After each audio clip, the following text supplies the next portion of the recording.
ACP જીડે પલસાણિયાએ જણાવ્યું હતું કે ગઈકાલે જે અકસ્માત થયો એમાં અલ્ફાઝ ઝાકીરભાઈ મિથેલિયા કિશોર વયનો છે અને તેમના વિરુદ્ધ અને તેના પિતા વિરુદ્ધ પણ ગુનો દાખલ કર્યો છે। અકસ્માત બાદ પોલીસે જાણ થતાં તાત્કાલિક પાણીગેટ પોલીસ સ્ટેશનના સ્ટાફ સ્થળ પર પહોંચ્યો હતો અને લોકટોળા જે ભેગા થયા હતા એમને વિખેરી દેવામાં આવ્યા હતા અને ગાડી જે છે એ ડિવાઈડર સાથે અથડાઈ ગઈ હતી અને ખૂબ જ ગંભીર રીતે નુકસાન થયું છે। ગાડીને અકસ્માતના ગુનામાં BMS અને MV એક્ટ હેઠળ ગુનો દાખલ કરવામાં આવ્યો છે અને જે વાહન ચાલક છે બંને ઈજાગ્રસ્ત થયા હતા અને એમને હોસ્પિટલમાં સારવાર અર્થે દાખલ કરાયા છે।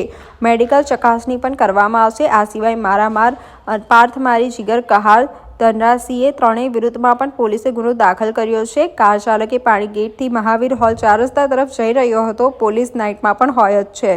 ગઈકાલે મોડી રાત્રે પાણીગેટના આજવા રોડ ઉપર એક ક્રેટા ગાડી છે એ બે કિશોરો પૂર ઝડપે અને ગફલતભરી રીતે ચલાવી લાવી અને ડિવાઈડર સાથે અકસ્માત કરેલ અને આ અકસ્માતને લીધે ત્યાં લોકટોળા ભેગા થયેલા અને તેને લીધે તાત્કાલિક પાણીગેટ પોલીસને જાણ થતાં પહોંચી ગયેલા અને ટોળા વિખેરી દેવામાં આવેલા। હા, સામાન્ય મારામારી થયેલી, તેમાં કોઈની ઈજા નથી થઈ।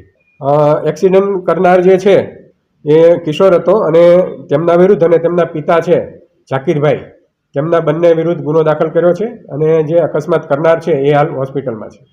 મારામારીમાં કુલ 3 આરોપી વિરુદ્ધ ગુના દાખલ થયેલા છે, જેમાં પાર્થ માછી, જીગર કહાર અને ધનરાજસિંહ રાજ, આ 3 વિરુદ્ધ ગુનો દાખલ થયો। એ કાર્યવાહી ચાલુ છે, બિલકુલ કરવામાં આવશે। જે પણ એને ક્ષતિ હશે તેના વિરુદ્ધ રિપોર્ટ કરવામાં આવશે। બરાબર છે, એમના વિરુદ્ધ ગુનો દાખલ કર્યો છે। ના, પોલીસની હાજરીમાં નથી બન્યો, પણ પોલીસ મારામારી થતી હતી ત્યારે પોલીસ ત્યાં પહોંચે તો સહેજે એવું દેખાય કે ભાઈ પોલીસની હાજરીમાં મારામારી થઈ રહી છે, પણ ખરેખર એવું નહોતું।